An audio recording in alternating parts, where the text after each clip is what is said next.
Hi, my name is Dr. Brian Salk of Pinnacle Professional Development. Thank you for watching this video. I'd like to spend a few minutes and talk about my PMP CAP-M resources based on the 6th edition PMBOK guide.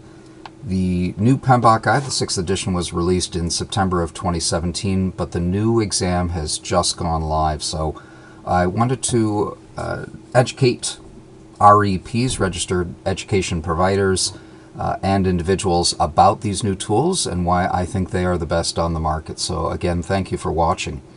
A little bit in this presentation on my background, then I want to introduce the courseware materials themselves and let people know, both REPs as well as students, what are the specific tools and course materials that I provide. So that's what we want to do with this short presentation.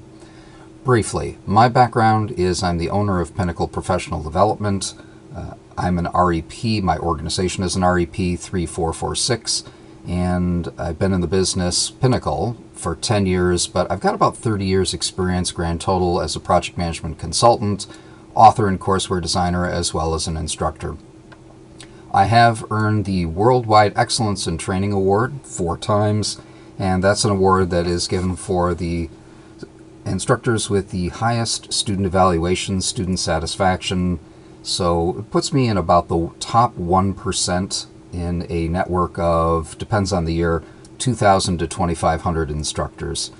And last but not least, I was a contributing author and or reviewer of 3 different versions of the PMBOK guide, including the newest version, the 6th edition. So that's my background. Let's talk a little bit about the materials. It's broken up into, first I'll talk about instructor materials, what they receive, then we'll get into the student resources and all the materials that they receive. So the instructor materials, the new version, instructors receive a full text and graphic PowerPoint presentation. It's very, very thorough, so let me give you the brief overview of that. So, standard PowerPoint deck, but it tends to be very graphically oriented, particularly much more so than my materials based on the 5th edition. So certainly there are bullet points to keep it streamlined so the instructor can look very quickly at the screen and then talk to their participants. But as I can quickly skim through this, I spent quite a bit of time making the slides much more graphically oriented. So as a rough estimate, I'd say at least 50% of the slides involve some type of graphic, and the balance are short and simple bullet points. So again, the instructor can spend more time teaching as opposed to reading off the slides. So in addition to having graphically oriented slides, what I've done with this version is it is indeed a full manual. So for every slide that I present, there is full text that describes that particular slide, the important aspects of that slide. For those folks who've gone through PMP training and read through the PMBOK guide, the PMBOK guide is getting very, very good reviews if you look at Amazon, but it's a very heavy book. So my job was to not only provide some clarity and some examples of what's in the PMBOK guide, but certainly to help people get ready for the exam. So again, for all the slides that I have, here's an exercise with answers, but I have spent quite a bit of time writing about, well, what are these points? So here are the simple points here, but here's the full text explanation of what that slide is about. So there was a huge development effort to not only present something that was simple for instructors to use, basic points, but then full-blown definition to explain absolutely everything. So, but again, to show you that it tends to be very graphic intensive, many graphics, there are flow charts in here, org charts in here, and also as a final note on the instructor presentation, because passing the exam is so important to participants, I spent a great deal of time talking about what is probably testable. So for each chapter of this book, participants and instructors will find a huge description of, you really should know this, you should really know that, as you're getting ready for the exam, because traditionally these are the topics that are testable, as well as these are things that appear in PMI's content outline. So that's the quick overview of what the instructor receives. So I have an agreement with all my trainers and customers that work through my organization that they get access to the PowerPoint slides, which is just for instructors only. So let's now talk about what do students get? What do participants receive as part of their package? The answer is they get the PDF version of the full-blown student manual. So again, the student manual is not only the slides, so it's very easy for students to follow along, but they do get the full-blown explanation. So my screen that I'm showing this video is only 48%, but if you zoom into 100%, it's pretty easy to read. I made sure it was a very reasonably sized font. So again, not only do they get the full slides, which the instructor is presenting, but they also get the full text beneath it. So it's a full book. It's a 100% complete solution for students coming through. So that's the first resource I wanted to show you. Second resource for in-class is 170 practice questions. And so these follow the same format as the real exams. So here's the question. There are 4 possible answers. And so after every section of my material, there are 10 to 40 practice questions that people can go through. And then, of course, I do provide the answers. And so A was not the correct answer, but C was the correct answer, and here's the reason why. So I've tried to spend a lot of time explaining why the right answer is the right answer, why the wrong answer is the wrong answer. I give people a reference where they can find this in the PMBOK guide if they need more information. So here's another example. It's just a different question, but the question is actually saying what type of organization is being described in this question, and this is not the right answer, and here's why it's not the right answer. Here is the right answer, and it's why it's the right answer. So anyway, students receive 170 questions, approximately 170 questions in class that they can use to reinforce and test their knowledge, give them an idea of how ready they might be for the exam. Also in class, students receive approximately over 45 project management templates, all based on the 6th edition PMBOK guide. So my team and I spent a tremendous amount of time in this, and it helps to clarify the concepts that are being presented in the PMBOK guide. So as one example, the project management body of knowledge talks about project life cycles. They can find project life cycles in this section of the PMBOK guide. And so for each template, over 45 of them, I do say, here's a sample. So this is based on a fictitious case study of a large manufacturing firm moving to a different location. Here's an example, in this case, of a life cycle that they could use. And then following that, there's a blank template, so if students like these ideas to improve their performance back on the job, they can recreate this anywhere they want. So they can use Word, Excel, they can use an online source. It's really up to them. So again, over 45 examples. Here's a benefit management plan with sample content for the fictitious case study, followed by a blank template. So that again helps to reinforce the point. So students do get those templates with sample content as part of their in-class resources. Plus, I've also included the latest version of PMI's PMP exam content outline. So this was just a direct download from PMI. And PMI is saying, well, on the exam, the initiating portion of the exam is 13% of the exam, and here are the tasks, the learning objectives, the domains, call it what you will. Here's what they'll see on the exam. So in summary, the students in class receive a zip file with 4 files. So I've really streamlined the resources that students receive, and I think that will help not only from a student retention perspective, but also a instructor simplistic way of just presenting the materials. So anyway, nice streamlined approach. All right, the next thing is to talk about what do students receive after class to reinforce their knowledge of the materials. So students will navigate to the PinnacleProDev.com site, and it looks like this. And so when they establish an account on my site, which is done with a key system, I'll talk about that in a couple minutes, it will give them access to their resources. So briefly, this particular button here is a short PDF that describes how to use these other 4 icons. This icon here, this link, is where students download their materials directly to their computer, and they can use it on more than one computer, but it's 1 license per participant.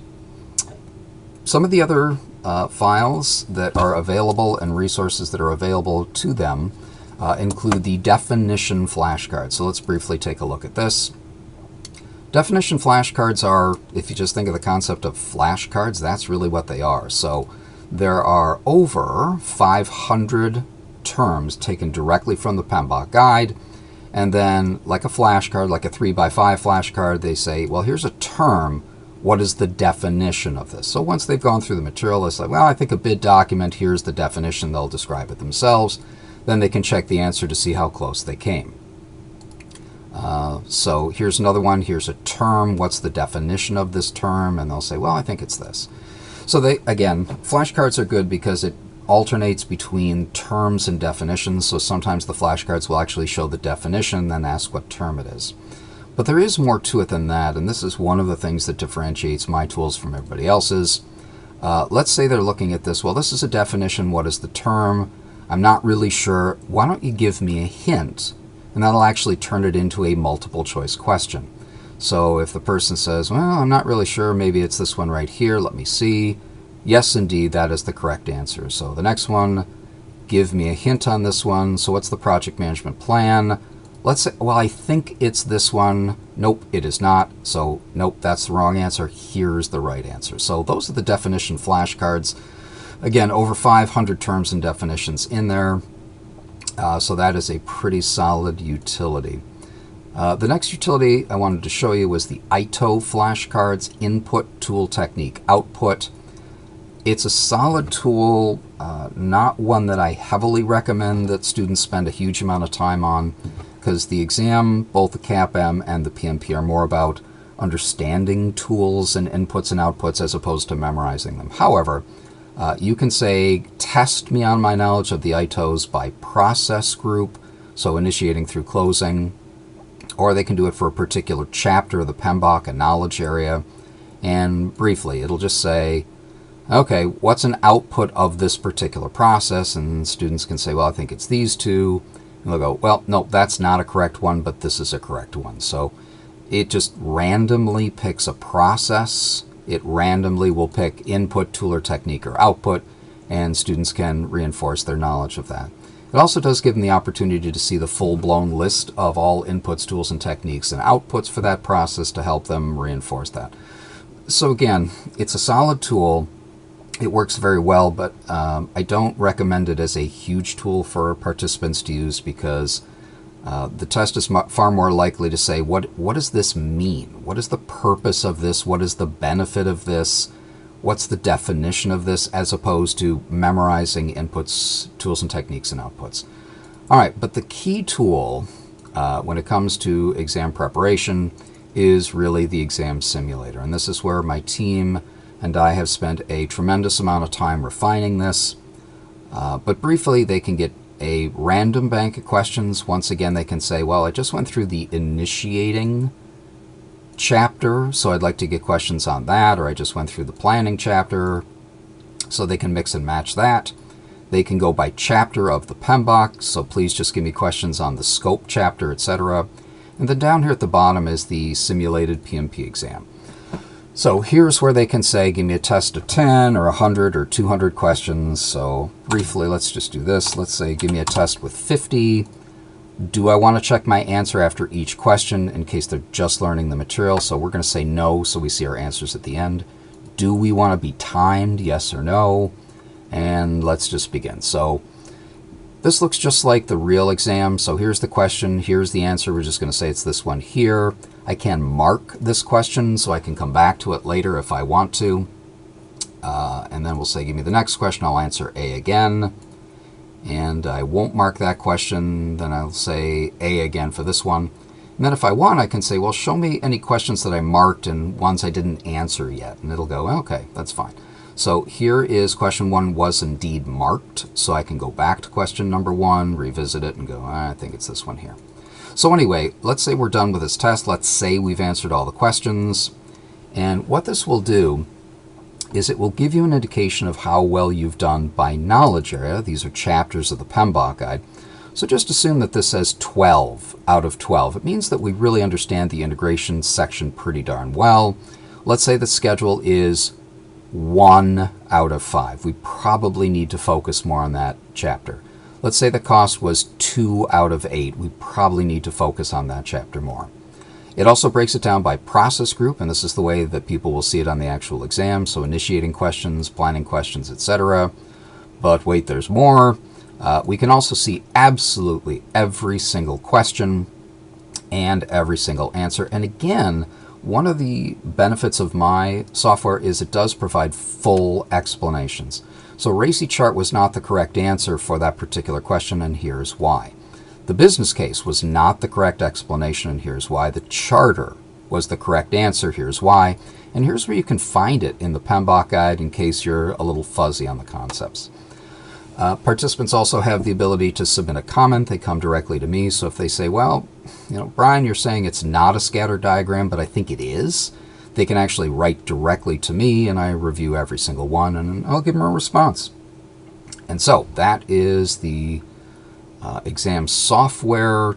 Let me see, where else? So I think that's a pretty good overview.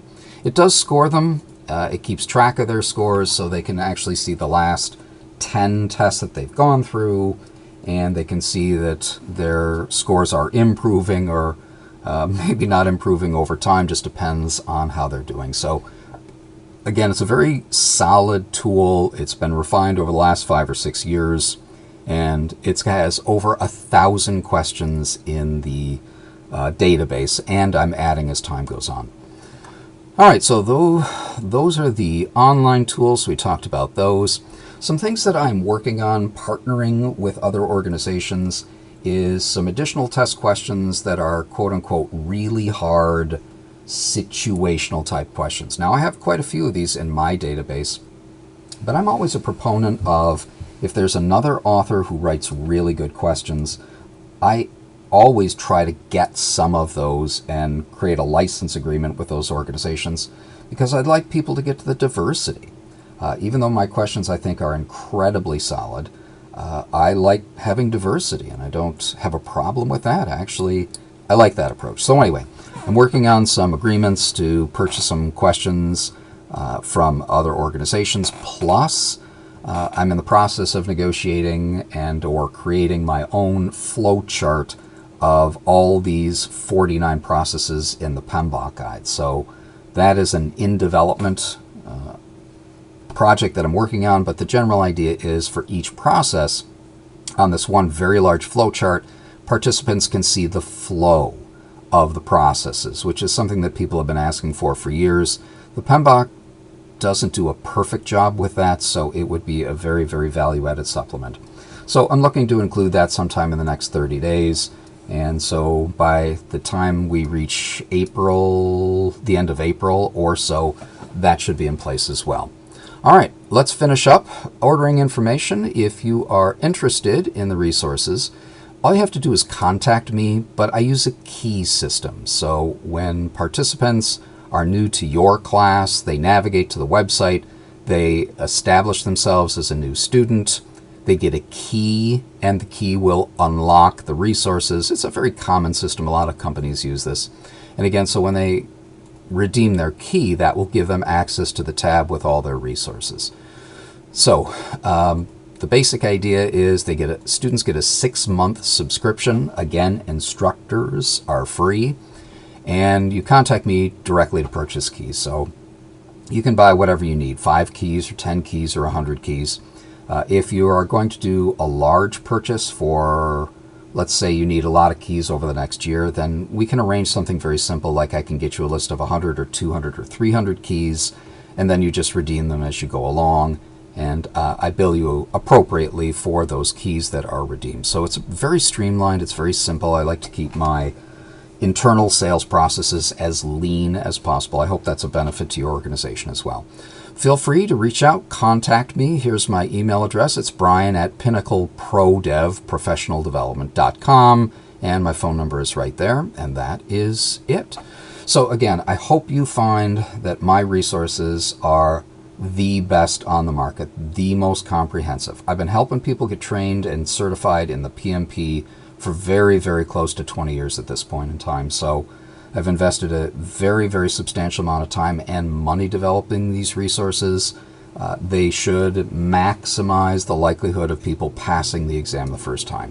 Thank you very much for listening. I appreciate it. I hope to hear from you soon. Bye-bye.